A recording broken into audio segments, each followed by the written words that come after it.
ആത്മോപദേശ ശതകം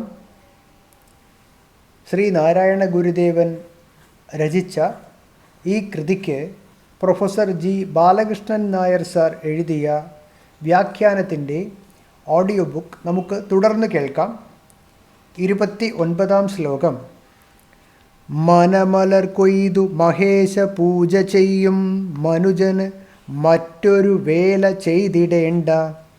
വനമലർ കൊയ്തും അതല്ലയാകിൽ മായാം അനുഗുരുവിട്ടുമിരിക്കിൽ മായമാറും. മനമലർ കൊയ്ത്, മനസ്സാകുന്ന പുഷ്പം അറുത്തെടുത്ത് മഹേശ പൂജ ചെയ്യും അർപ്പിച്ച് ഈശ്വരനെ പൂജിക്കുന്ന മനുജന്, സത്യാന്വേഷിക്ക് മറ്റൊരു വേല ചെയ്തിടേണ്ട. ഈശ്വരപരമായ മറ്റൊരു സാധനയും അനുഷ്ഠിച്ചേ തീരൂ എന്നില്ല. അതല്ലയായെങ്കിൽ, അതിന് കഴിവില്ലെന്ന് വന്നാൽ, വനമലർ കൊയ്തും കാട്ടുപൂക്കൾ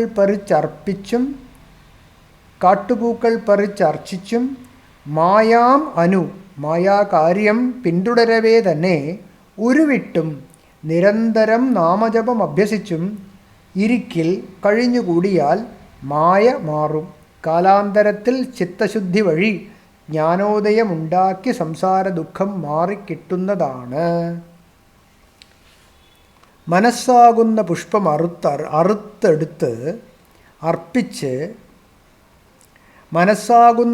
അറുത്തെടുത്ത് അർപ്പിച്ച് ഈശ്വരനെ പൂജിക്കുന്ന സത്യാന്വേഷിക്ക് ഈശ്വരപരമായ മറ്റൊരു സാധനയും അനുഷ്ഠിച്ചേ തീരൂ എന്നില്ല. അതിന് കഴിവില്ലെന്നു വന്നാൽ കാട്ടുപൂക്കൾ പറിച്ചർച്ചിച്ചും മായാകാര്യം പിന്തുടരവേ തന്നെ നിരന്തരം നാമജപം അഭ്യസിച്ചും കഴിഞ്ഞുകൂടിയാൽ കാലാന്തരത്തിൽ ചിത്തശുദ്ധി വഴി ജ്ഞാനോദയമുണ്ടായി സംസാര ദുഃഖം മാറിക്കിട്ടുന്നതാണ്. മനമലർ കൊയ്തു മഹേശ പൂജ. സങ്കല്പതലം, വാസനാതലം എന്നിങ്ങനെ 2 തലങ്ങൾ ഉൾപ്പെട്ടതാണ് മനസ്സ്. കഴിഞ്ഞ കാലങ്ങളിൽ സഞ്ചയിച്ചവയും മനസ്സിൻ്റെ അബോധ തലങ്ങളിൽ ഒളിഞ്ഞു കിടക്കുന്നവയുമായ രാഗദ്വേഷങ്ങളും പദാർത്ഥ അനുഭവങ്ങളുമാണ് വാസനാതലം. അവയിൽ ചിലത് ചിന്താരൂപം കൈക്കൊണ്ട് വ്യക്തമായി തൽക്കാല ജീവിതത്തിന് രൂപം കൊടുക്കുന്ന സങ്കല്പങ്ങളും കാമക്രോധാദി വികാരങ്ങളുമായി പ്രകടമാക്കുന്നതാണ് സങ്കല്പതലം. മനസ്സിൻ്റെ ഈ 2 തലങ്ങളെയും ഉപശമിപ്പിക്കുന്നതാണ് മലമലർ കൊയ്ത് മഹേശ പൂജ ചെയ്യൽ. മനമലർ കൊയ്തു മഹേശ പൂജ ചെയ്യൽ വസ്തുവിചാരത്തോടുകൂടിയ ഭാവാദ്വൈത പരിശീലനമാണ് ഇതിനുള്ള രാജപാത. ചിലർ ചിത്തവൃത്തി നിരോധ രൂപത്തിലുള്ള രാജയോഗവും ഇതിനുള്ള മാർഗമായി അംഗീകരിക്കുന്നു. ബോധസ്വരൂപമായ ഒരേ ഒരു വസ്തുവാണ് പ്രപഞ്ചനാമരൂപങ്ങളായി വേർപെട്ടു കാണുന്നതെന്നാണല്ലോ ഉപനിഷത് മതം. ആത്മോപദേശ ശതകത്തിലെ ആദ്യത്തെ 4 പദ്യങ്ങളിൽ തന്നെ ഗുരുദേവൻ ഇക്കാര്യം ആവർത്തിച്ച് പ്രഖ്യാപിച്ചിട്ടുമുണ്ട്.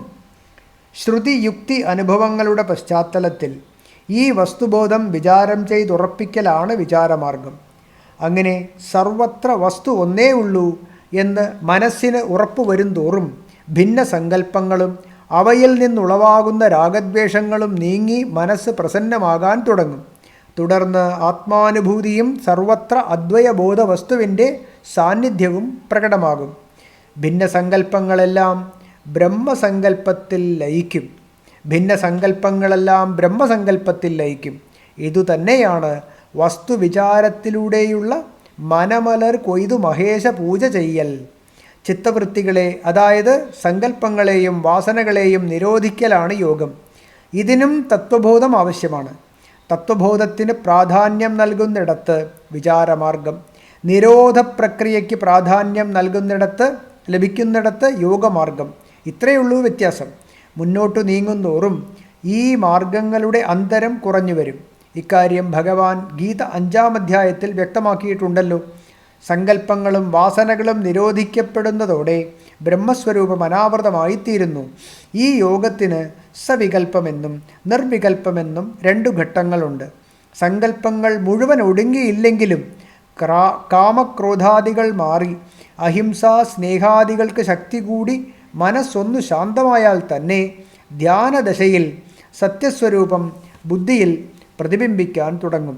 ശാന്തസങ്കല്പങ്ങളുടെ ഇടയിൽ കൂടി ഇങ്ങനെ പ്രകടമാകുന്ന സത്യ അനുഭവമാണ് സവികൽപ്പയോഗം. സവികൽപ്പയോഗം വളരെ കാലം അഭ്യസിച്ചുറച്ചാൽ എല്ലാ സങ്കല്പങ്ങളും നീങ്ങി സത്യസ്വരൂപത്തിൽ ബുദ്ധിക്ക് അലിഞ്ഞു ചേർന്ന് ഏകീഭവിക്കാൻ കഴിയും.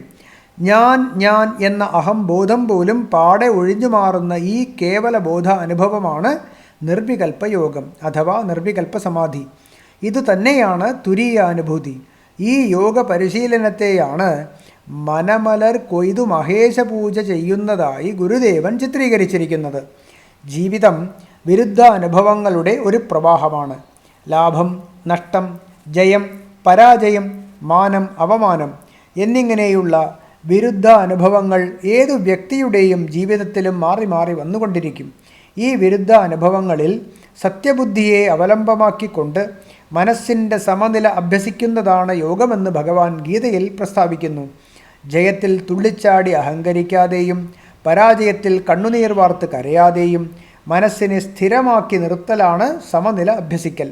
സത്യം ഒന്നേയുള്ളൂ എന്നും അതിനൊരിക്കലും ഒരു കേടും സംഭവിക്കുന്നില്ലെന്നുമുള്ള തത്വബോധം സമനില പരിശീലിക്കാൻ സഹായിക്കും. മനസ്സിൻ്റെ സമനില ഉറപ്പുവരുന്തോറും ആത്മാനന്ദം പെരുകും. ഇങ്ങനെ ജീവിതത്തിലുടനീളം സമനില അഭ്യസിക്കലും മനമലർ കൊയ്തു മഹേശ പൂജ ചെയ്യൽ തന്നെയാണ്.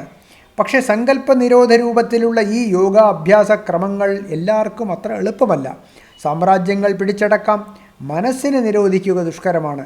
അതുകൊണ്ടാണ് അതിന് കഴിവില്ലാത്തവർക്ക് ഉപായാന്തരങ്ങൾ നിർദ്ദേശിക്കുന്നത്. സഗുണോപാസനകളും നാമസങ്കീർത്തനങ്ങളുമാണ് ഈശ്വരഭജനത്തിനുള്ള മറ്റുപായങ്ങൾ. ഇവ അനുഷ്ഠിക്കുന്നതുകൊണ്ട് കൂടുതൽ മായാബന്ധത്തിൽ കുടുങ്ങി പതിക്കാനിടവരാതെ മനഃശുദ്ധി നേടി ക്രമേണ സത്യത്തോട് അടുക്കാൻ കഴിയും. ഈ ശ്ലോകത്തിൻ്റെ പൂർവാർദ്ധത്തിൽ നിർഗുണോപാസനയും ഉത്തരാർദ്ധത്തിൽ സഗുണോപാസനയും സത്യാന്വേഷണത്തിനുള്ള 2 മാർഗങ്ങളായി അധികാരി ഭേദമനുസരിച്ച് നിർദ്ദേശിക്കുന്നു എന്ന് ചുരുക്കം. ശ്ലോകത്തിലെ മായാമനു എന്ന പ്രയോഗം ഒറ്റപദമായി അംഗീകരിച്ച് മായാമന്ത്രം എന്നർത്ഥം പറയുന്നത് കൊണ്ടും ദോഷമില്ല. മായയ്ക്കുള്ളിൽ പെടുന്ന ഏതെങ്കിലും മന്ത്രം ഉരുക്കഴിച്ച് കാലം കഴിച്ചുകൂട്ടണമെന്ന് താൽപ്പര്യം. മനസ്സിനെ പൂർണ്ണമായി നിരോധിച്ചാൽ പിന്നെ പലതും അവശേഷിക്കുമോ? അവശേഷിച്ചാൽ തന്നെ അതിനെ അറിയാൻ ആരുണ്ടാകും? മനസ്സില്ലെന്നു വന്നാൽ ജീവിതം തന്നെ നഷ്ടപ്പെടുകയല്ലേ ചെയ്യുന്നത്? ഈ ചോദ്യങ്ങൾക്കുള്ള ഉത്തരമാണ് അടുത്ത പദ്യം. Audio book തുടരുന്നതാണ്.